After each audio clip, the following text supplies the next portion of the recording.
रोजगारी भत्ता योजना संचालित नहीं है, अपितु मुख्यमंत्री युवा संबल योजना 2019 माह फरवरी 2019 से संचालित है।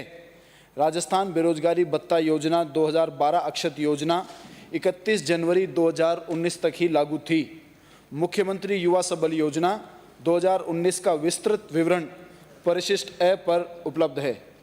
खंड 2, जिला रोजगार कार्यालय बाड़मेर में 30 जून 2021 को विभिन्न शैक्षणिक योग्यताधारी कुल 23,548 बेरोजगार आशार्थी पंजीकृत हैं। उक्त सभी पंजीकृत बेरोजगार आशार्थी बेरोजगारी भत्ते के लिए पात्र नहीं हैं। बेरोजगारी भत्ता केवल प्रदेश के रोजगार कार्यालयों में पंजीकृत स्नातक व अधिक शैक्षणिक योग्यताधारी तथा मुख्यमंत्री युवा संबल योजना अंतर्गत अन्य अनिवार्य शर्तों को पूर्ण करने वाले बेरोजगार आशार्थियों को दिया जाता है और योजना आरंभ से ही 30 जून 2021 तक कुल 2332 बेरोजगार आशार्थियों को बेरोजगारी भत्ता दिया जा चुका है।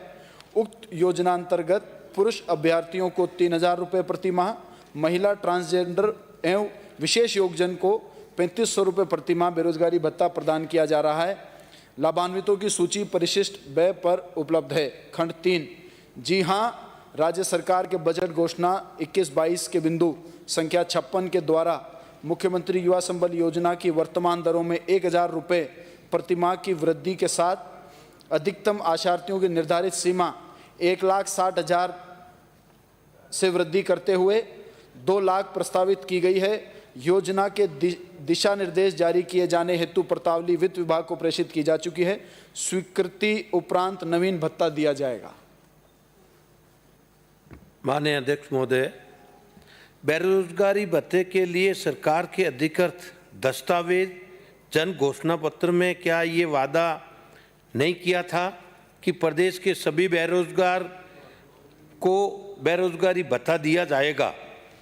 तो प्रदेश में आज कुल कितने बेरोजगारों को कितनों को भत्ता मात्र दिया जा रहा है?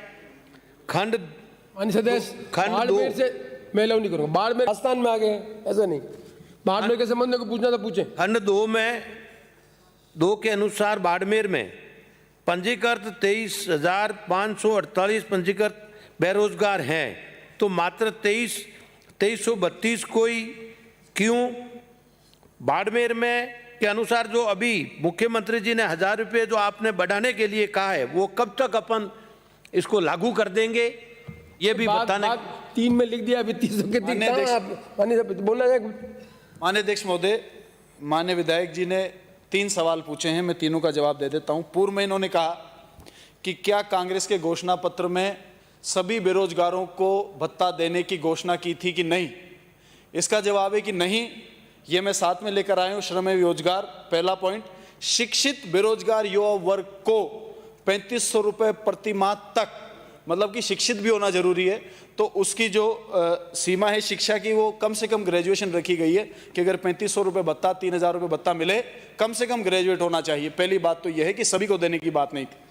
आपने जो सवाल किया कि 23,000 बेरोजगारों को इस कैटेगरी में आते हैं जो कि जिनको कि भत्ता दिया जाना संभव है, उसमें से 12,104 ने अप्लाई किया। उनका अप्लाई करना भी जरूरी है, वो अप्लाई नहीं करेंगे तो हम बेरोजगारी भत्ता नहीं दे पाएंगे।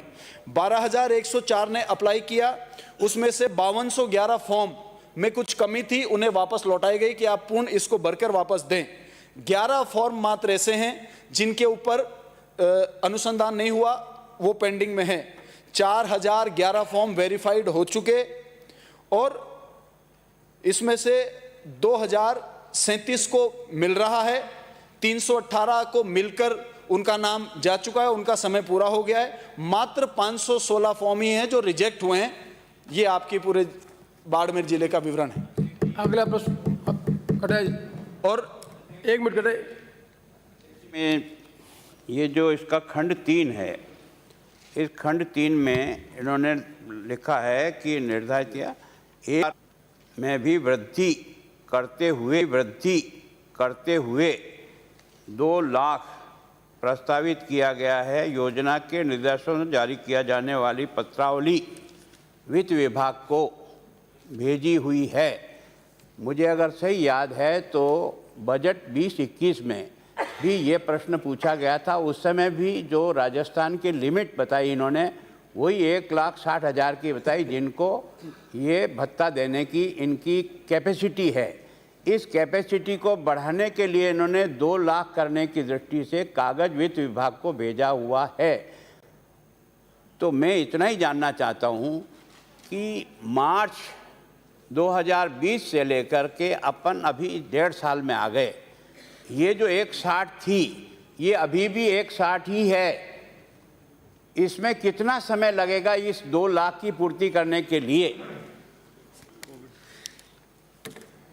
अध्यक्ष जी, आपके माध्यम से माननीय नेता प्रतिपक्ष को बता देना चाहता हूं कि 1.5 साल नहीं, ये इसी मार्च की घोषणा है कि 1,60,000 से बढ़ाकर 2 लाख कर दिए जाएंगे।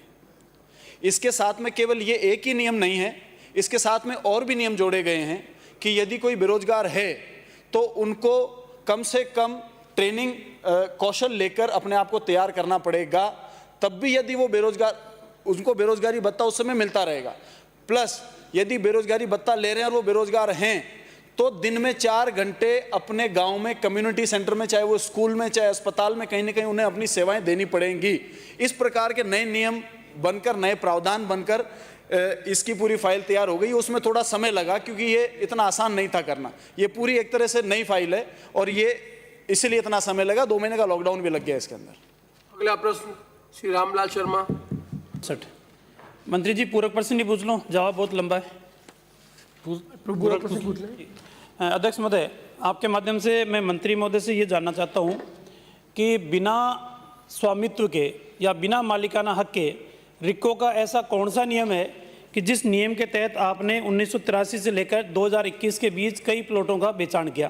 क्योंकि आपके नाम तो स्वामित्व जो आया है वो 8/9/2021 को आया है, यानी कि 10 दिन पहले आया है। तो इससे पहले कौन से नियम के तहत आपने भूखंड आवंटन कर दिए? अध्यक्ष महोदय, पुराना मामला है। 1983 में ये औद्योगिक क्षेत्र विकसित किया गया था और उसके बाद ये जेडीए के नाम ये ज़मीन वापस